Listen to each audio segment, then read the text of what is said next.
McGregor can't punch.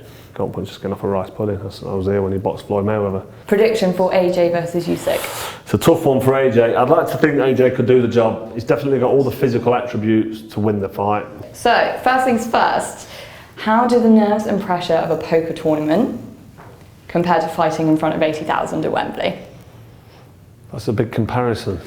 It is. Well, the nerves in boxing are mainly there, like at the press conference and the weigh-in, rather than on fight night. There's a bit of nerves, but as soon as that first bell goes, for me, the nerves go. I mean, in the changing rooms, you're a bit nervous, but you're fully prepared. But the comparisons are quite similar because adrenaline's adrenaline. You know, if you're nervous, you can feel it. Whether your legs shaking or whether you feel butterflies in your stomach or whether you just like feel a bit wired, like you've had too much caffeine. You know, so it's similar because if you're in a big hand on the poker table and there's a big pot in the middle and you know that you're going to push on to the next level and you want to win that pot, you're waiting to see what the turn card is or what the river card is. You're waiting to see what the opponent's turning over. Am I going to win? Am I going to lose? Am I out the tournament? Am I going to be the chip leader? And that whole adrenaline feels good. I enjoy it. So poker is probably one of the only things, other than when I'm stupid on my motorbike, that actually gives me my adrenaline fix. So there's a lot of similarities. And then when did you realise you were good at poker? I don't want to say I'm good because it's one of them sports where 1 minute you're good and the next minute you can't even play. Or you look like you can't play. Probably when I started to go down Dusk Till Dawn in Nottingham, which is my local. I call it the home of party poker, even though it's kind of not, but a good friend of mine owns the facility down there, and that's when I started playing live games, sort of face to face. I'd have a few live games beforehand, but tournament games. And I was like making day 2 and day 3 quite regular, and I was running quite deep into the tournament. And I was like, I'm not bad at this actually. If I can be a bit more patient and start to just take my time and not be so hasty with some of my shoving all in of the 7 do's, I could actually do something. And that's when I realised I could play. So it was probably after about playing for about 1.5 years before I realised actually I've got to have a little strategy here. And I started to realise I could play a little bit. Do you ever think you would have made it pro? Like, would you ever consider, you know, sack off boxing for poker? It's very time consuming. So to be a professional, exactly that. You'd be full-time pro, and it's a big commitment. And I think in another lifetime, if I had more time, I've got 3 kids now. I'm retired from boxing, and boxing took all my time. And then my time's taken up with other bits and bobs outside of boxing that I'm involved with. But poker's one of them, and party poker's a big part of my life. And I really enjoy it. So I'd like to think that had I be able to give it a go, if I had the time to give it a go, then yeah, I do think there's no reason why I couldn't be a professional. I know what I'm doing, I know how to play. And I do get quite far into it, so I'm not just like trying to brag or anything. But when I play online, I do make quite a lot of final tables. So when you look at the stats, you need to pull up my stats, Emma, to show them how good I am. Like, I'll play quite a lot of tournaments where there's 800 players, 1,000 players, and I'll be on the final table. So there's 10, 15 players left. So all these so-called pros, they're all behind me going, how's Froch done this again? Pretty impressive. I'm doing all right. My statistics are good. Good, good. And then kind of aside from yourself, which boxer do you think would make the best poker player? Which boxer? Probably Mike Tyson. I know he's retired, but it's very intimidating. If he's got a big hand in, you're probably going to fold. He's got the psychological edge on you. Who's got... Probably someone like Usyk, who's quite relevant. He's got a strong mind. He doesn't give much away. And he's got a steely look about him. And he's very sort of regimental with his training, his focus. So Alexander Usyk, who's rematching AJ next, I think he'd make a good poker player. Brilliant. And then just moving on, so we've got a series of quick fire questions, kind of going into our rounds with, and then it'll be Carl Froch based on your boxing career. Okay, so what is your proudest moment? Proudest moment, other than my kids, which I'm not just saying because you have to say it because you're kids, but when you have your own kids, it's a very proud moment. But I think winning my first world title, so December 2008, Jean Pascal, Nottingham Arena. So all my friends and family and everybody I love and everyone who loves and cares for me, they was all there to witness me become a WBC super middleweight world boxing champion. So for me, that's probably my proudest moment. Amazing. And then biggest career regret? Biggest career regret? Probably starting too slow against Andre Ward. Andre Ward, you've got to give him his credit, he knows how to win. He can put a glass eye to sleep, he's so boring. his style and his technique. People say he's this and he's that and he's brilliant and he's great. Everybody likes to kiss his arse for some reason. But my biggest regret is not starting that fight early. Because I think if I'd have started early, I'd have probably got to him. But I'm over it. Glad to hear it. Who would you say is the GOAT of boxing? The Renovator.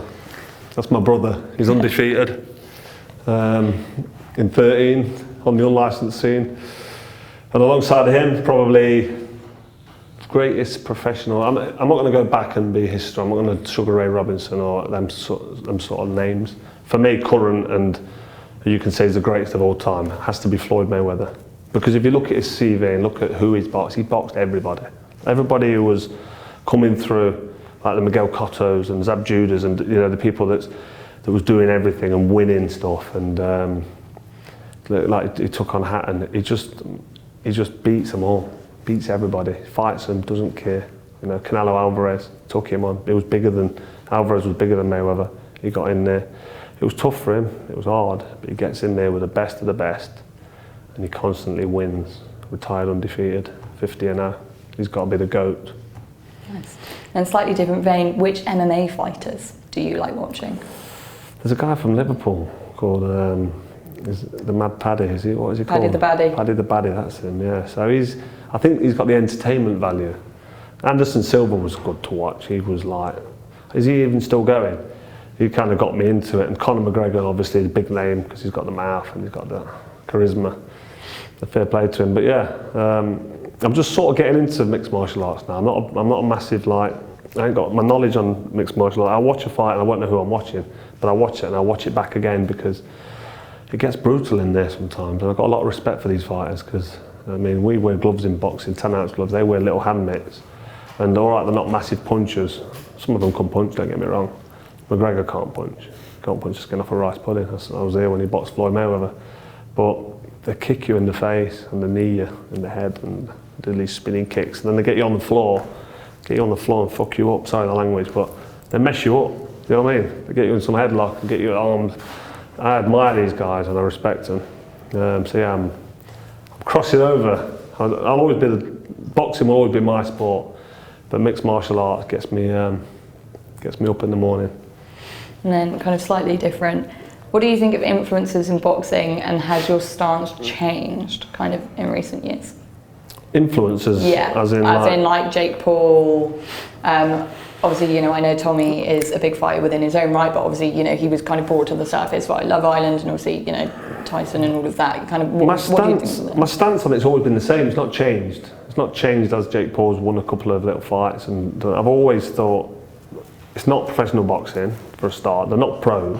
They're people who want to be pros or want to try and get involved in professional boxing. Obviously they wear gloves and a gum shield and they're in a boxing ring, but they're not professional boxers. The guys that are trying to be professional boxers, and I'm not saying that in any way to be disrespectful, because they're in there and they're exchanging blows, they're fighting. You've got to respect amateur boxers, you've got to respect unlicensed fighters, white collar fighters. Still got to get in there, and it's one-on-one, and it's hard, it's nerve-wracking, it's a dangerous sport, it's tough. So I give all these guys respect. I don't think it's bad for pro boxing because none of the pro boxing fans take them that seriously. Like me, I don't really take Jake Paul that serious. He can't really box. He can have a little fight, he can have a swing. He swings away, stands up straight, and he throws punches, but it's not professional boxing. Because when I watch him box, he's just so much wrong. It's just everything's wrong. It's so bad. He's got leaky defence. He telegraphs his punches. Like you put him in with someone his own size, it was a professional. It's a mismatch, and you'll see that if he ends up fighting somebody. Tommy Fury, bless him, he's a pro boxer, but he's inexperienced. He's got no amateur pedigree. He's a raw novice, or maybe just above the raw novice. I was saying earlier, where would I put him in terms of levels? He'd do well to win a British title. He's at that sort of level, and then from British title to world level, it's like different worlds. It's like totally different. It's like a different sport. When I was British champion, looking at the world champions, I was thinking, how much far have I got to go? What more have I got to do to be like a Bernard Hopkins or Floyd Mayweather or Roy Jones or Mike Tyson, to be world champion? All different weights there, and there is a massive gap with your fitness, your mindset, your heart. So many things that get tested. So Jake Paul and Logan Paul, his brother, and any other one who wants to jump in the ring and have a pro boxing, good luck to them and fair play to them. And if they can make a lot of money, and even if they make a lot more money than pros, That's their prerogative. They've got the following, they've got the backing, people want to watch him fight, they're getting paid, they're killing it, aren't they? Fair play to them. Got no problem with it at all. Perfect. And then moving back to pro boxing, prediction for AJ versus Usyk. It's a tough one for AJ. I'd like to think AJ could do the job. He's definitely got all the physical attributes to win the fight. He's big enough, he's strong enough, but I don't think he's got the right mentality. Now, I've not been in his training camp for the last 10 weeks, so I don't know what he's doing in sparring. I don't know how the conversation's going with his psychologist, if he's got one, or his trainer, if his trainer's like having these conversations with him and on the game plan. And going into the sparring, how's he performing? How does he feel? Only he knows when he's headed to the pillow how his sparring's gone, how much confidence he's got. But based on his rematch with Ruiz and the way he boxed and ran and just got the win, got his belts back, and then his fight with Kubrat Pulev, and then his loss against Alexander Usyk when he fought him, I've not seen anything since getting his soul destroyed by Ruiz. I've not seen anything that tells me that he can beat somebody like Usyk. And that's not really against AJ, because Usyk is that good. Just look at his amateur resume.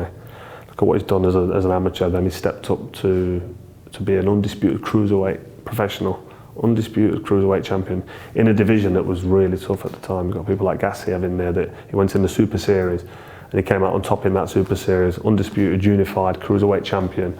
He steps up to heavyweight and he fights Derek Chisora. To me, he was in first, second gear.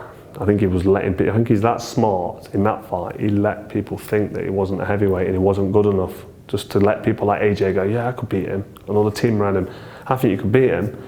And then he jumps in with AJ, and I don't think he got out of third gear. I thought he was in third gear. He stepped it up a little bit from the Chisora fight, and in that last round, he showed us that he belongs in there with a big heavyweight, especially late on, because he's fit and strong and he's not too heavy. So I think your question was, do you think AJ can beat him in the rematch, or what do you think happens? Yeah, what's your prediction? I don't think AJ can beat him. Well, I know he can, but I should rephrase that. I don't think AJ will beat him. He should be able to. He's certainly big enough and strong enough. He has all the physical attributes. I just don't think he's got the right mindset. I don't think he's got the right mentality. So unless something drastically has changed with his mentality on the training camp, on the build-up to the rematch, and with the bookies, is a massive underdog. Brilliant.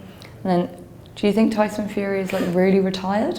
At the minute, yeah. At the minute, and the longer he stays retired, the less likely we are to see him come back, because he's not in the best of shape. He's not a specimen of an athlete. He doesn't look physically chiselled. He carries a bit of excess fat around his belly, and he's a big heavy lump. And to get himself down to the weight, I mean, what has he been? I think he was 28 stone, and then he's come down to fighting weight 17, 18 stone. If he's retired for 6 months, maybe 10 months, and he puts on another 4 or 5 stone, I think if he comes back, he'll be dangerous. It'll be dangerous for him, because he's not going to be able to perform. But I wouldn't say he's 100% categorically retired and you're never going to see him in the ring again, because if AJ beats Usyk, which is a long shot, then that's the big fight that everyone's going to want to see. But I'm not sure it's going to be worth $500 million, which is what he's been asking for. Who do you think is the best British prospect in the current world of boxing? Best British prospect? I don't know whether he's the best, but he's probably the most exciting to watch, and I'd say Conor Ben, because he's good to watch. He always goes for the finish. He's angry. He's got a good mindset. I like his mentality. He's a winner. He goes in there to win, and he's coming from limited amateur experience. He didn't want to box as a kid. Ex-pros don't want their sons to fight. My son don't box. He plays golf, but he's still boxing a bit. He's still in the background. He's hitting the bag. I take him on the pads. So if at 14, 15 he decides to take up boxing, I know it'd be very difficult for him to go on and become a world champion. And that's what's happened with Chris Eubank Jr. and Conor Ben. They started late, and something inside them wants to fight, so they end up taking up boxing. But they missed that early stuff. So I made sure Rocco learned how to throw a punch when he was 4 or 5 years old, and I got him hitting the bags and the pads from a young age. But he doesn't actively box. Does he box twice a week now? Doesn't he? Yeah, so, yeah. What was your question? It was about exciting prospect or best prospect. I think Conor Ben gets that one for me. Perfect. And then final question, if you could commission a dream fight, who would you choose and why? If I could commission one for me, I'd love to fight Joe Calzaghe. It was a fight that never happened. He was world champion when I was coming through, and he vacated the WBC world title rather than fight me. Yeah, and I think it would have been a great fight. If it would have gone the distance, I'm man enough to say he'd have probably beat me on points because he's very tough, very fit, high work rate, and he used to outpoint most of his opponents. But I'd have backed myself to knock him out, and we'll never know. And I know it would have been a great fight. So yeah, I'd love to go back and construct that fight where I boxed Joe Calzaghe. I boxed John Pascal for the world title, which Calzaghe vacated, and the performance against Pascal was a 12-round grueler. It was a humdinger from round 1 right through to round 12. Two undefeated, hungry fighters that was ambitious. Both wanted to become world champion, and that was a close fight that I won. And I think if I'd have had Calzaghe in the ring that night, I think I'd have been too much for him, but it would have been a great fight. So yeah, that's the one I think we should go back on.